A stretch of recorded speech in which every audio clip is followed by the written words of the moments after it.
सभापती महोदय, या ठिकाणी मागच्या वेळा अवकाळी आणि अतिवृष्टीमुळे राज्य सरकारने आदेश काढला आणि महाराष्ट्रातील असलेल्या शेतकऱ्यांची कर्ज वसुली करू नये म्हणून स्थगिती दिली। विशेषतः जळगावमध्ये मराठवाड्यामध्ये अशा प्रकारचा निर्णय अंमलात आला।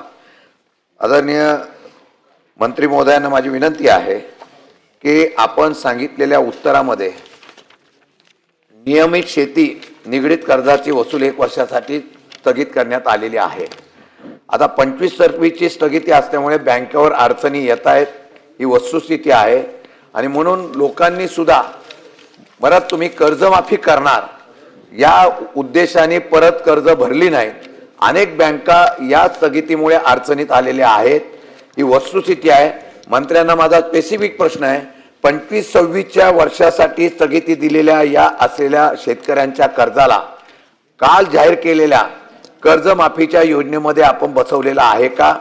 आणि या असलेल्या कर्जमाफीमध्ये नियमित कर्ज भरणारा जो वसूल झाला नाही त्याला 2 लाखाची कर्जमाफी आणि नियमित भरणाऱ्याला 50,000 हे देण्याच्या संदर्भात आपण निर्णय घेणार आहे का? आणि तसं असेल तर तशा प्रकारचे पैसे या बँकांना कधीपर्यंत आपण जमा करणार राज्य सरकारकडून याचा निर्णय सांगावा। मंत्री महोदय। अध्यक्ष महोदय,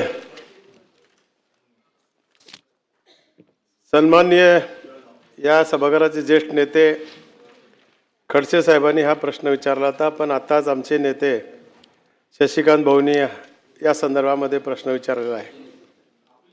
जळगावच्या बँकेच्या संदर्भामध्ये त्यांनी हा प्रश्न विचारला आहे की आता या शेतकऱ्याला पुनर्गठन केलं जाणार आहे का, कर्जमाफीचा त्यांना फायदा होणार आहे का, आणि रब्बीच्या शेतकऱ्याला कर्ज वाटप होणार आहे का? तर या ठिकाणी मी त्यांना सांगू इच्छितो की ह्या सगळ्या गोष्टी आपल्याला आत्तापर्यंत या जळगाव बँकेने 15/3/26 पर्यंत बँकेची पीक कर्जाची 6,000 कोटी आतापर्यंत आपली झालेली आहे, 60 कोटी। कारण आत्ता जी त्यांच्याकडे फिगर दिली आहे ते 4 कोटीची दिलेली आहे, पण मध्यंतरीच्या काळामध्ये जे CM साहेबांनी निर्णय दिला सभागृहामध्ये आपलं अर्थसंकल्प सादर करत असताना की मग शेतकऱ्याच्या लक्षात आलं की आता मात्र ही कर्ज आपल्याला माफ होणार नाही, आपल्याला पैसे भरावे लागतील। त्याच्यामुळे आजची फिगर माझ्याकडे झालेली आहे ते 60 कोटीची आहे। बँकेच्या कर्जवसुलीच्या मागील वर्षाचा अनुभव विचारात घेता 31/3/26 पर्यंत रुपये 500 कोटी वसुली होईल असे अपेक्षित आहे। आपल्याकडे पीक विमा असो की कर्ज वसुली असो, हे शेवटच्या 10-15 दिवसात आपण अधिक लोक लाईन लावून भरतात। मागल्या 2 वर्षाचाही माझ्याकडे डाटा आहे की 15 दिवसामध्येच ह्या गोष्टी लोक पैसे भरतात आणि अपेक्षित आम्हाला आहे की 500 कोटी रुपयाची वसुली होईल भाऊ। आणि MSC बँकेने जळगाव बँकेसाठी ज्या ज्या बँका आपल्याला कर्ज लागणार आहे त्याच्यासाठी मागणी करत असतात, त्याच्यासाठी आपण MSC बँकेने त्यांना 800 कोटी रुपयाचं अतिरिक्त अल्पमुदत कर्ज आपलं मंजूर केलेलं आहे। पुन्हा DCC बँकेकडे खरीप हंगामात पीक कर्ज वाटपासाठी 1200 रुपये 12,000 ते 13,000 कोटी निधी आज उपलब्ध आहे। म्हणजे कर्ज वाटप करायसाठी निधी आपल्याकडे उपलब्ध आहे। पुनर्गठित करण्यासाठी आपल्याला शेतकऱ्याची संमती द्यावी लागते आहे। पुनर्गठन करण्यासाठी आपली जी वेळ आहे ती निघून गेलेली आहे। आणि सोयाबीनच्या या हरभऱ्यासाठी जे काही कर्ज वाटप करायचं होतं, ज्याच्याकडे कापूस आहे त्याला आपण हंगामी कर्ज म्हणतो ते कर्ज दिलं जात आहे, आणि जर शिल्लक असेल तर आपण रब्बीचं कर्ज हरभऱ्याचं देत असतो। हा बोला। नाही, शशिकांत भाऊ, सरकारने जी तारीख दिलेली डेडलाईन आपली या 25/9/25ची, शासनाने सांगितले की या तारखेपर्यंत जे लोक थकबाकीत आहेत त्याला कर्जमाफीचा फायदा होणार आहे।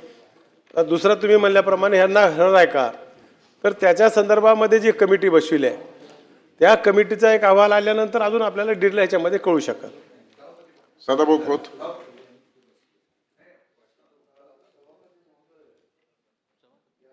त्या अनुषंगानं मंत्री महोदयांना वेळोवेळी माझा 2 प्रश्न आहेत की बऱ्याच अंशी शेतकरी कर्जाचं पुनर्गठन करत असतो की सोसायटी थकबाकी दिसू नये म्हणून, आणि ज्या शेतकऱ्यांचं पुनर्गठन झालेलं आहे अशा शेतकऱ्यांना आपण या कर्जमाफीमध्ये कर्जमाफी देणार का? दुसरं, आपण सप्टेंबरपर्यंतची डेडलाईन धरलेली आहे, परंतु अनेक शेतकरी असे आहेत की कर्जमाफी होणार म्हणून त्यांनी कर्ज भरलेलं नाही आहे, अशा शेतकऱ्यांना या कर्जमाफीमध्ये आपण समावेश करणार का? मंत्री महोदय. सदाभाऊ, आपल्या सरकारने जी तारीख दिलेली आहे ते 25 पर्यंत थकबाकीत असणाऱ्या शेतकऱ्याला देणार आहोत आपण. एक पहिला मुद्दा. आता या पुनर्गठनाचा विषय आहे, लोकांनी पुनर्गठन करा म्हणून अर्ज करायला पाहिजे, त्याच्याशिवाय बँक परस्पर करत नाही. पहिला. दुसरा मुद्दा, आणि खडसे साहेबाचा मूळ प्रश्न होता की तुम्ही आता ह्या सभासद शेतकऱ्याला हरभऱ्यासाठी तुम्ही कर्ज वाटप करणार आहात का, हा मुद्दा होता, आणि त्याला पैसे आहेत का? तर त्याच्यासाठी देखील आपल्याकडे निधी आहे, बँकेकडे पैसे आहेत, आणि लोकांनी मागणी केली असं त्याला देणार आहोत. आणि आता या हंगामासाठी त्यांच्याकडे आज पैसे उपलब्ध आहेत, MSC बँकेने त्यांना पैसे मंजूर केलेत, आणि या ठिकाणी ज्या शेतकऱ्यांनी मागणी केली त्याच्यासाठी आपण त्यांना कर्ज देणार आहोत भाऊ. आणि आज जो आपला सरकारचा निकाल आहे, जे समिती आपली बसवलेली आहे ती समिती काय निर्णय देईल त्याच्यामध्ये जर ही बी समावेश झाला तर ह्याला मिळणार आहे. समितीचा निर्णय ना तो निश्चित होणार आहे आपल्याला. सभापती महोदय, ज्या पीक कर्जाच्या शेतकऱ्यांची कर्जमाफी केली त्या निकषामध्ये बसणाऱ्यांना आपण त्या ठिकाणी घेणारच आहात. माझा या निमित्तानं सभापती महोदय प्रश्न आहे की पीक कर्ज आपण देतो आणि त्यानंतर स्थगिती आपण वसुलीला देतो, परंतु त्यानंतर बँका त्या ठिकाणी असा आरोप केला जातो की ते कर्ज वळते करत नाहीत त्यांचं, आणि त्याच्यावर कर्जाचा बोजा तसाच राहतो. माझी या निमित्तानं सभापती महोदय विनंती आहे की यामुळं कर्ज वाटायला त्या ठिकाणी प्रॉब्लेम होतो. आजचा प्रश्नाचा गाभा आहे की त्यांना नंतर त्या ठिकाणी जे कर्ज वाटपाचा प्रश्न गंभीर होतोय. तर मला वाटतं की अशा वेळेला त्या बँकाही त्या ठिकाणी जगल्या पाहिजेत, टिकल्या पाहिजेत, कारण शेवटी आपण शेतकऱ्याचं कर्जमाफी झाल्यानंतर त्या ठिकाणी पुन्हा आपण सांगतो की त्यांना पुन्हा कर्ज दिलं पाहिजे, आणि काही बँका त्या ठिकाणी ते पैसे वळते करून घेतात. तर यामध्ये समन्वय साधून त्या ठिकाणी शेतकऱ्याची कर्जमाफी झाल्यानंतर त्या ठिकाणी बँकांना पण त्या ठिकाणी हातभार कशा पद्धतीनं लागेल याचा विचार केला पाहिजे. एक. दुसरा सभापती महोदय की शेतीला, आपल्या मत्स्य शेतीला आपण शेतीचा दर्जा दिलात, परंतु आज त्या ठिकाणी या पीक कर्जामध्ये किंवा शेतीचा दर्जा देऊन आज त्या ठिकाणी शेतकरी म्हणून मच्छीमारांना त्या ठिकाणी गणलं जात नाही. तर या संदर्भामध्ये शासनाने त्या ठिकाणी आज भूमिका स्पष्ट करावी की मत्स्य शेतीचा दर्जा दिला आहे तर अशा प्रकारची पीक कर्ज आणि त्यांना त्या माफी किंवा ज्या काही योजना आहेत त्यासुद्धा मच्छीमारांना त्या ठिकाणी लागू करणार का? मंत्री महोदय. मंत्री शशिकांत शिंदे. मगाशी आम्ही सगळे प्रश्न एकच विचारतोय. मंत्री महोदय, आपण पीक कर्जाची कर्जमाफी जाहीर केली. 25 सप्टेंबरपर्यंत जे आहेत त्यांना 2 लाख, जे नियमित आहेत त्यांना 50,000. खडसे साहेबांनी विचारल्या प्रश्नामध्येच मी विचारलं, मगाशी पण विचारलं, आपण स्पष्ट उत्तर द्या. मी काय म्हणाला की कमिटी आम्ही केलेली आहे, कमिटी जो अहवाल देते त्याच्यावर आम्ही कारवाई करू. तोपर्यंत ह्या बँका मागा लागलेल्या आहेत. आमचं म्हणणं एवढंच आहे, पुनर्गठन करण्याच्या, आता ज्यांनी पुनर्गठन केलं त्याची चूक काय? त्यांनी परत कर्ज केलं, त्याला या लाभ याच्यामध्ये बसवलं पाहिजे ना तुम्ही. माझे 2 प्रश्न आहेत, त्याचं उत्तर स्पेसिफिक द्यावं, नाहीतर हे कर्जमाफी तुम्ही फसवी केली अशा प्रकारचा चर्चा शेतकऱ्यामध्ये होईल. आपल्याला मी स्पष्ट शब्दात एवढंच विचारलं की ही जी कर्जमाफी केलेली आहे ती किती दिवसामध्ये बँकांना देणार, जेणेकरून बँक या सर्व कर्जमाफीच्या माध्यमातून या शेतकऱ्यांना परत कर्ज घेण्यासाठी, ही नील झालं की परत कर्ज घेण्यासाठी त्यांना मदत करू शकते. पुनर्गठन झालेल्या सुद्धा याचा लाभ मिळणार का, आणि किती दिवसामध्ये ही कर्ज वाटप आपण जाहीर केलेलं आहे ते कर्जमाफी आपण जाहीर करणार? अमोल मिटकरी. महोदय, स्कोपला धरूनच प्रश्न आहे, पण सदाभाऊ खोतांनी प्रश्न विचारल्यानंतर माननीय सहकार मंत्र्यांनी सांगितलं की शेतकऱ्यांनी अर्ज केल्याशिवाय त्याचं परस्पर पुनर्गठन होत नाही, म्हणजे परस्पर पुनर्गठनाचा विषय येत नाही. माझ्या जिल्ह्याच्या संदर्भातल्या लक्षवेधीच्या उत्तरात 2250 शेतकऱ्यांचं परस्पर पुनर्गठन केल्याची तक्रार होती. काय केलं त्या बँकेचं? आज दरेकर साहेब इतक्या पोटतिडकीने त्या बँकेचा विषय मांडतात. उलट त्या बँकेला सभापती महोदय पुरस्कार दिला ज्यांनी परस्पर पुनर्गठन 2250 शेतकऱ्यांचं केलं. द अकोला जिल्हा मध्यवर्ती सहकारी बँक. आणि तुम्ही आता उत्तरात सांगताय की शेतकऱ्याचं अर्ज असल्याशिवाय त्याचं परस्पर पुनर्गठन होत नाही. हे विरोधाभास करणारं उत्तर आहे. आमच्या जिल्ह्याच्या बाबतीत काय कारवाई केली, त्याला पुरस्कार कसा दिला ते तरी सांगायला पाहिजे. मंत्री महोदय.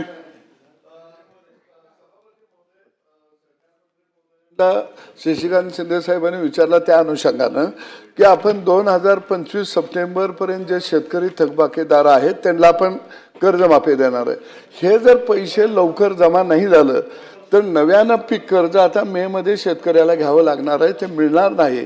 तर जोपर्यंत पैसे जमा होत नाहीत आणि ते जरी नाही झाले तरी 2 लाखाच्या आत ज्याचं कर्ज आहे त्या शेतकऱ्याला नव्यानं पीक कर्ज देण्याबाबत बँकेला आदेश आपण देणार का? मंत्री महोदय. सगळे झाले आता. सभापती महोदय, कर्ज माफीच्या संदर्भामध्ये 30/6/25 अखेर थकबाकीत जे शेतकरी कर्जबाकी थकबाकीत आहेत ते पात्र आहेत. पहिला मुद्दा.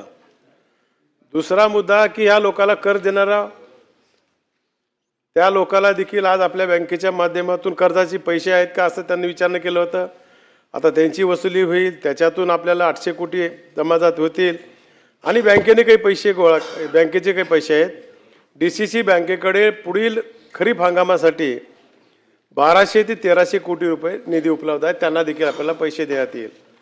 आमच्या प्रवीण भाऊंनी जो विचारला मच्छीच्या संदर्भात तो माझ्याकडं माहिती नाही, मी त्यांना नंतर विचारून देतो. आता मी जे सांगितलं की आपली जी कमिटी बसवलेली आहे शासनाने, प्रवीण सिंह परदेशी, त्यांचा अहवाल यायचा आहे. ते कधी येणार आहे? 30 जूनपर्यंत.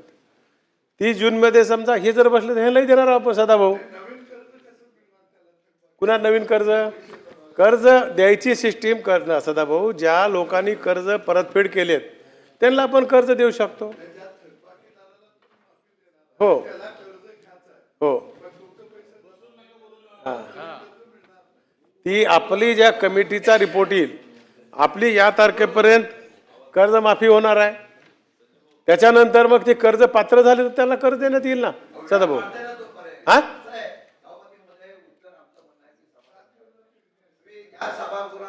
माफी करताय जाहीर केल्यानंतर आमची विनंती आहे तो कर्जमाफी होते म्हणून तो शेतकरी कर्ज भरत नाही, व्याज चालू झालेला आहे. तुम्ही स्पेसिफिक सांगा ना इतक्या दिवसामध्ये करणार आहे, नाही तर तो मरून जाईल कर्ज व्याजाच्या 30 जून माध्यमातून. सांगितलं ना त्यांनी. 30 जूनची तारीख दिली. स्पेसिफिक 2 गोष्टी बस.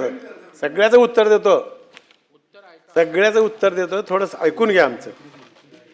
आता ते त्यांनी विचारलंय आमच्या मित्राने मागला अमरावती बँकेचा की पुनर अकोल्याला, तो विषय ह्याच्याशी निगडीत नाही तरी पण सांगतो की तिथं असंच झालं. काही लोकांनी पुनर्गठनासाठी परवानगी मागितली, काही लोकांनी मागितले नाही. त्याच्या संदर्भामध्ये आम्ही चौकशी केली. म्हणून आज पुनर्गठन कुणाचं करायचं आपण? ज्याची संमती नाही त्याचं आम्ही पुनर्गठन कसं करणार आहोत? उद्या लोक कंप्लेन करतील ना. फायदा झाला तर बरोबर आहे म्हणतील सदाभाऊ, आणि चुकीचं झालं तर कुणी म्हणतं, कुणाचाही स्वभाव ते आहे. म्हणून त्यांच्या संदर्भात ते उत्तर दिलंय. सोसायटीने तशा प्रकारचं पुनर्गठनाची परवानगीचं ठराव घेऊन पत्र दिला होता. म्हणून त्यावेळेस त्या लोकांचं पुनर्गठन केलंय आणि त्याच्यानंतर लोकांना त्याचा फायदा भेटला नाही, पुन्हा तक्रार करत बसले. नाही बसून मी बोला सांगितलं ना, मंत्री महोदयाचं उत्तर दे. सगळ्यांचं बोलणं होऊ द्या आधी. मत्स्याच्या संदर्भामध्ये कर्ज ही शेती कर्ज समजून पीक कर्जासाठी घेतलेल्या व्याजदराने कर्ज पुरवठा केला जाणार आहे. प्रवीण भाऊ, त्यांचा जे आपण देणार आहोत मत्स्यासाठी ते आहे. आणि ज्यावेळेस शिंदे साहेब आपल्याला या कर्जमाफीचा आपल्याला निर्णय फायनल कधी घेता येईल की प्रवीण सिंह परदेशी ज्या दिवशी आपल्याला रिपोर्ट देईल त्या दिवशी आपल्याला पूर्ण निर्णय घ्यायचा. पण सरकारने आपल्या घोषणा केलेली आहे की 25 तारखे 30/6/25 पर्यंत जे शेतकरी थकबाकीत आहेत त्या लोकांना याचा फायदा होणार आहे. आणि जे प्रामाणिक आहेत, जे भरलेले लोक आहेत त्यांना इन्सेंटिव्ह सरकार देऊच राहिले 50 लोकांना. म्हणजे इकडे थकबाकीदारालाही फायदा उरला आहे आणि चालू बाकीदारालाही 50,000 रुपये देऊ राहिलो आपण. दोघांनाही समावेश ठेवलेला याच्यात. अशाच नवनवीन अपडेट्ससाठी डिजिटल कोल्हापूर चॅनेलला सबस्क्राईब करायला विसरू नका.